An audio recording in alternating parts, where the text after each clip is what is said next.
whatnot, it's good to go for most of the time. But if you need to do a little more extensive work, you need a bigger opening.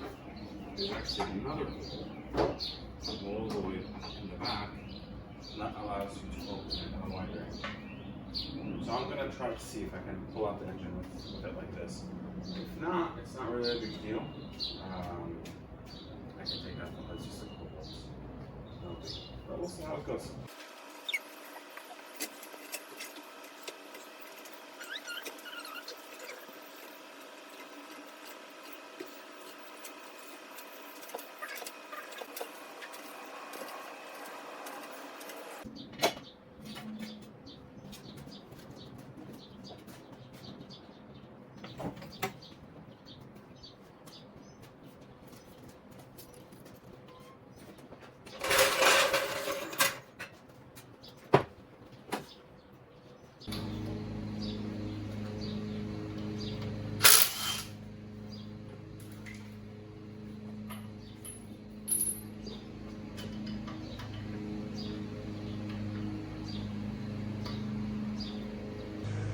Lock is not fitting the nut. Oh, there it is.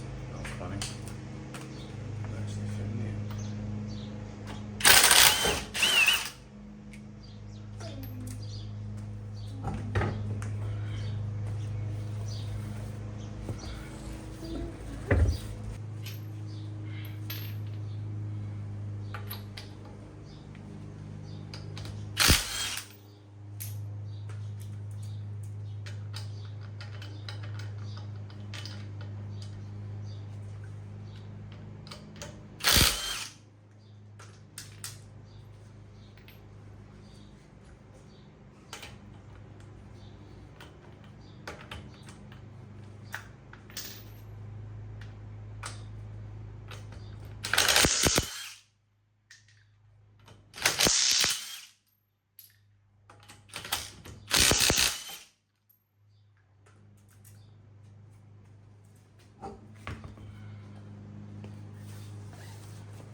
So one trick I learned to keep oil from dribbling out and causing a mess is as you're unscrewing with your fingers, you hold it tight against the oil pan, and then once the thread's clear, you pull it out in one shot.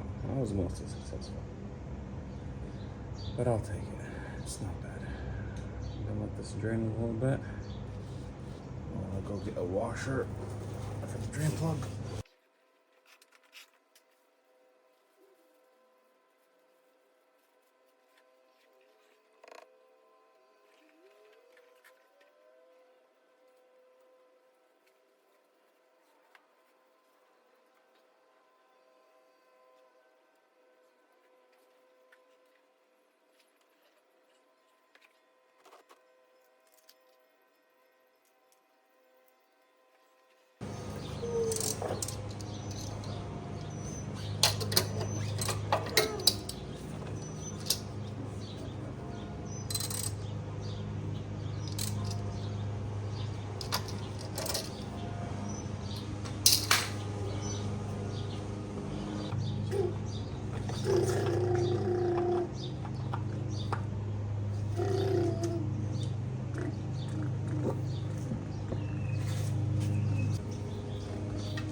Okay, so I had initially thought I was going to work on the bottom for a bit and then come up here, but I think I'm gonna go ahead and start here instead.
So to try and stay organized, what I'm going to do is keep any nuts and bolts and what have you connected to whatever I loosen them off of, and then keep them together. So, for example, a battery tray, I'm going to be keeping everything together.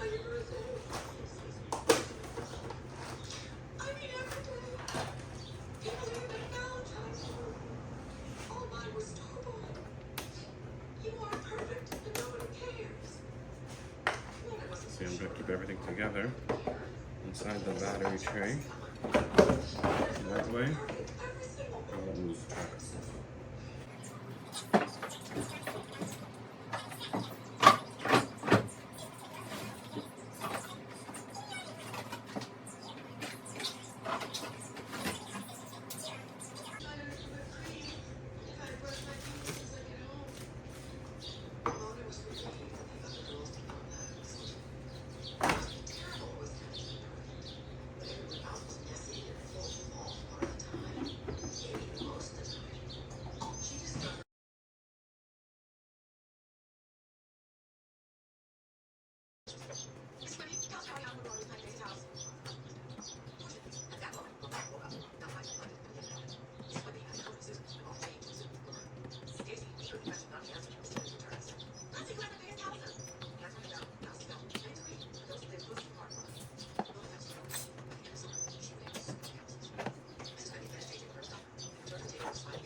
So there's always a risk buying a crashed car.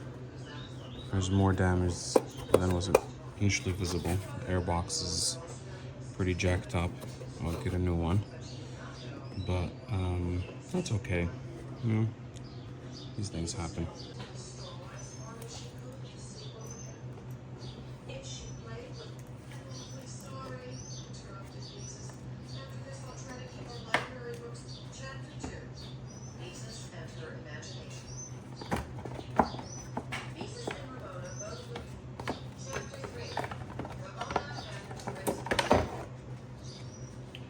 I don't think that was supposed to come off with 0 unscrewing, but less to do now, I guess.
Hey, EJ.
So these all broke, but I'm gonna keep them with this cover so that when it comes time to install it, so I'm gonna install it on the other car, I'll know what fasteners it needs.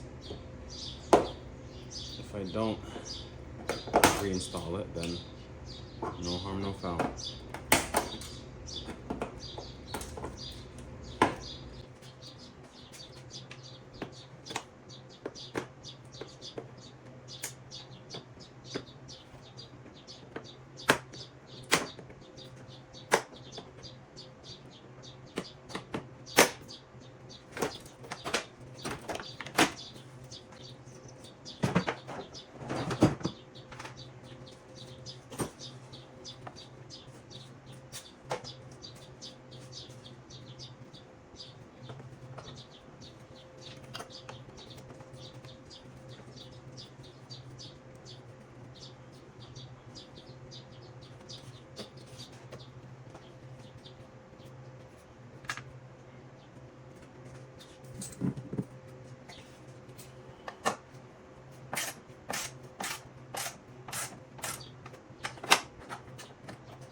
So these bolts are going to be stubborn, so we're going to pull out the big guns.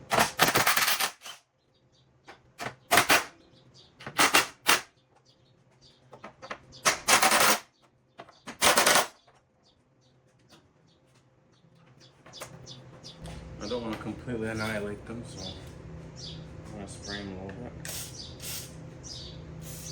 Oh, it's done already.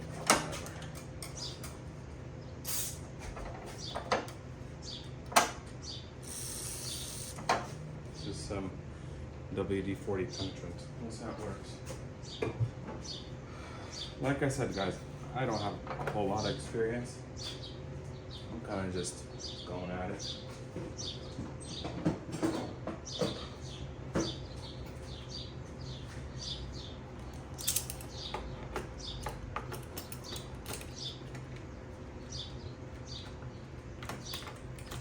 A lot of my so-called knowledge is just watching other YouTubers taking apart their cars.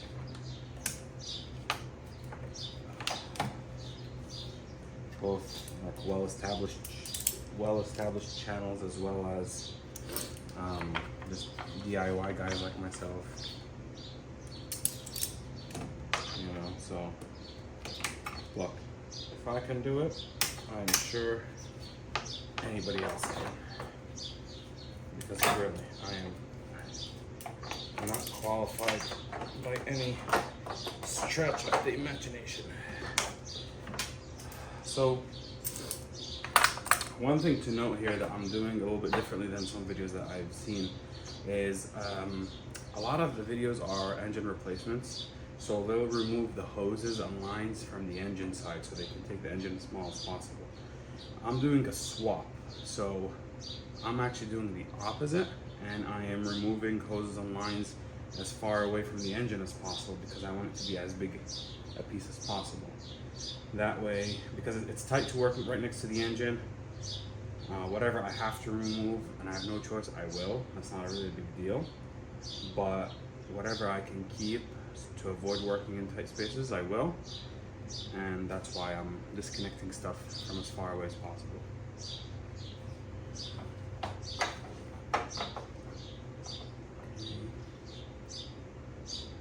Got one more hose at the bottom, and I believe there's a switch down there.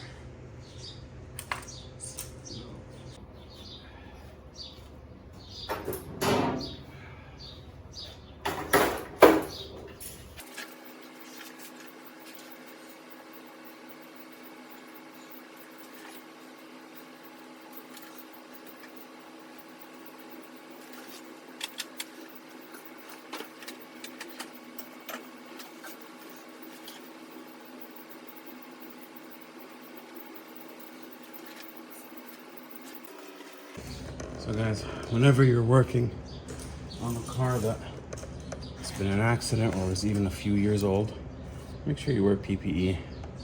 There's a lot of crap that can fall into your eyes. It's really uncomfortable. So be safe, guys.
Let's see if we can pull this baby out.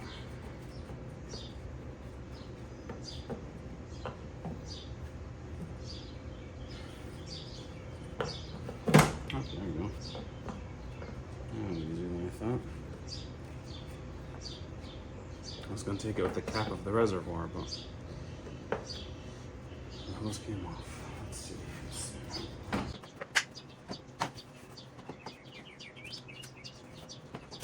I think I might have to do something about the reservoir. Let's see. Come off. Let's back it. I wouldn't be able to get it to it without moving the radiator.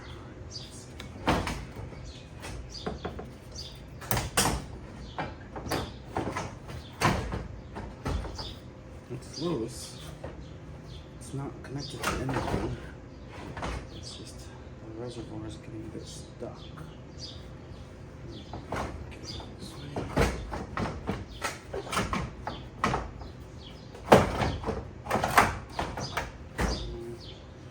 just a tight fit, but once I get the radiator out, I think we are going to have a much easier time getting all this done. Alright, let me see if I can get the reservoir off.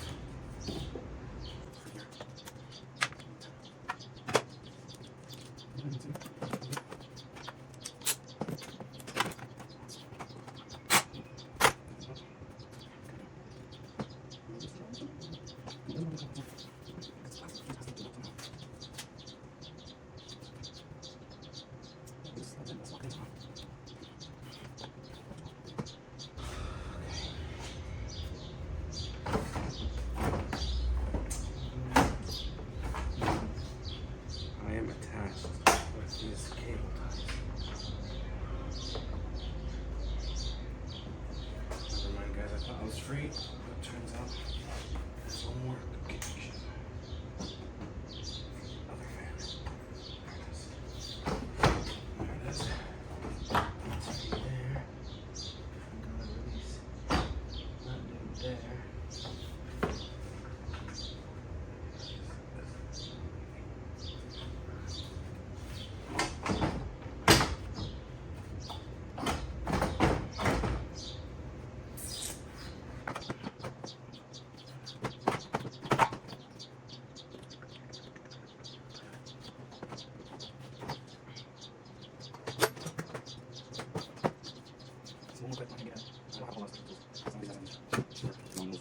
Radiator.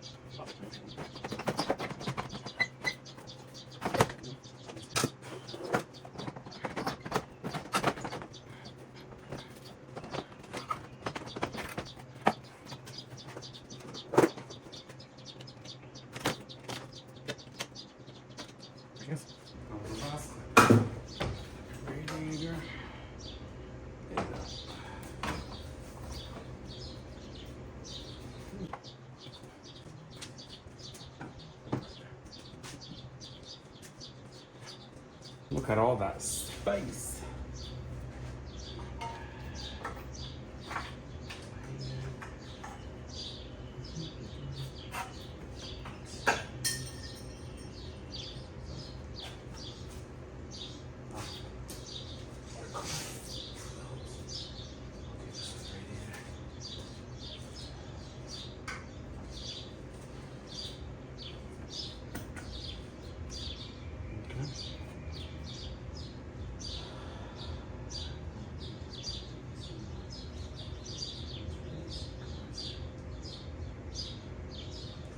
I'm gonna get the reservoir out of the way.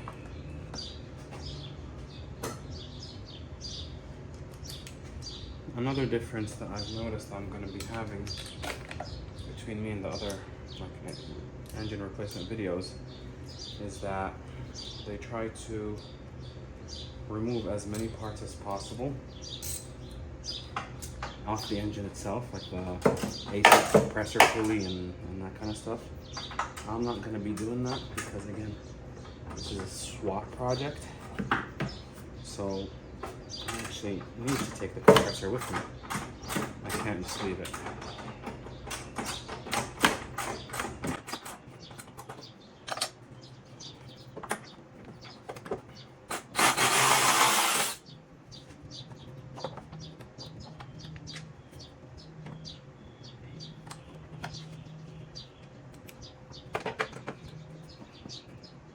I see the tab now. I see the tab.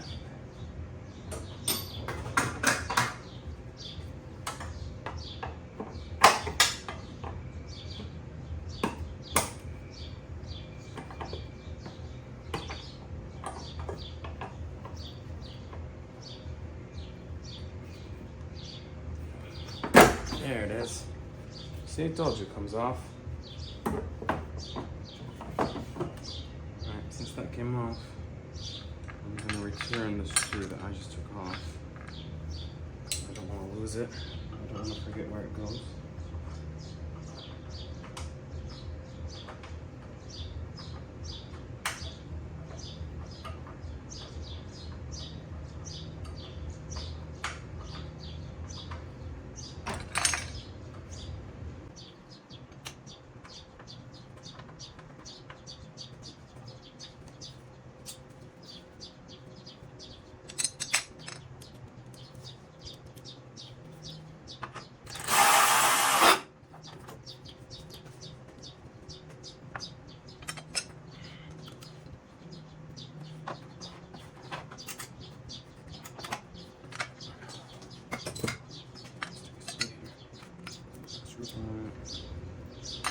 So like the radiator screws, for example, the clip screws, rather, I'm going to put them back to where they were so that I will always remember where they are and I don't have to worry about where they belong.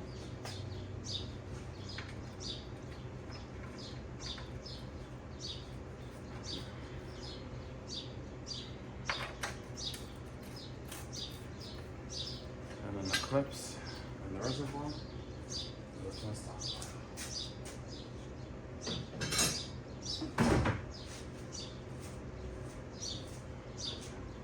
Okay. So I gotta figure out how to disconnect the AC line. It looks like my best place is here. Or maybe down there actually. Yeah, down there's better.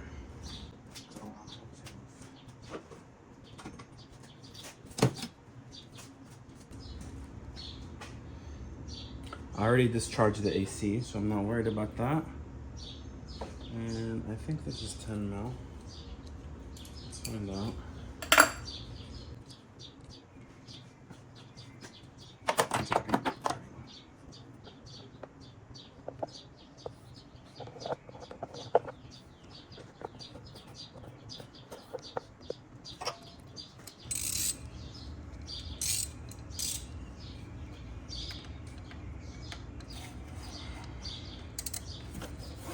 Is this not 10 mil? Might be 12. Oh, it's 10.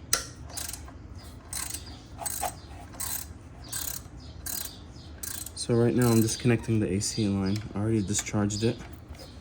But now I want to get it off. There it is.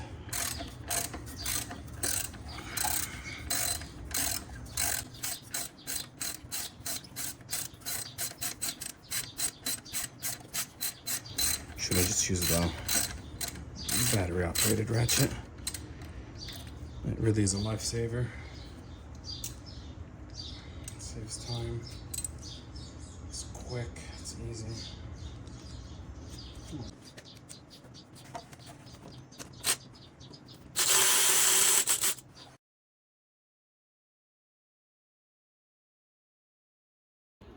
Alright guys, so to review what we did today, remove the radiator and fan assembly, remove the battery and the battery tray and bracket and everything, the air box as well as the intake.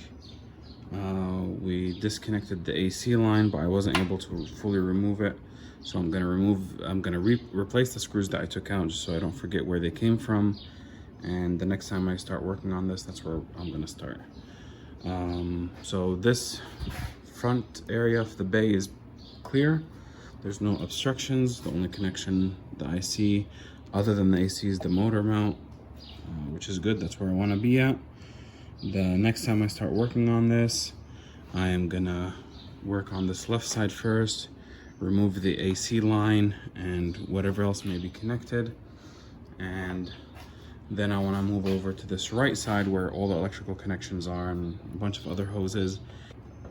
And I want to disconnect as much as I can. I gotta do a little bit of research to see exactly where the main disconnect is. I think I see it there in the background, but I'll have to confirm before I start on it. All in all, not a bad first day. Another thing I'm gonna do potentially next time is remove the axles. So I don't have a 12 point, although that's 6. Interesting. I actually might have the tool for this. If I have the tool for this axle nut, I'll remove it. I'm gonna disengage the axles. I'll probably have to remove the entire knuckle, or if I can get it loose enough by, you know, taking off the ball joints and the control arms, I might be able to push it to the back so I can remove the axle without removing the whole thing. Eventually though, the whole thing is gonna come because it's all connected to the subframe, which I want, I need for the other car. So eventually all this is gonna come out, this entire assembly, struts, springs, everything. And I'm gonna see if I can, the struts look pretty new, so I'm gonna see if I can connect them to the wagon. And we'll see how it goes. But pretty stoked at how it's going so far. And until next time, see ya.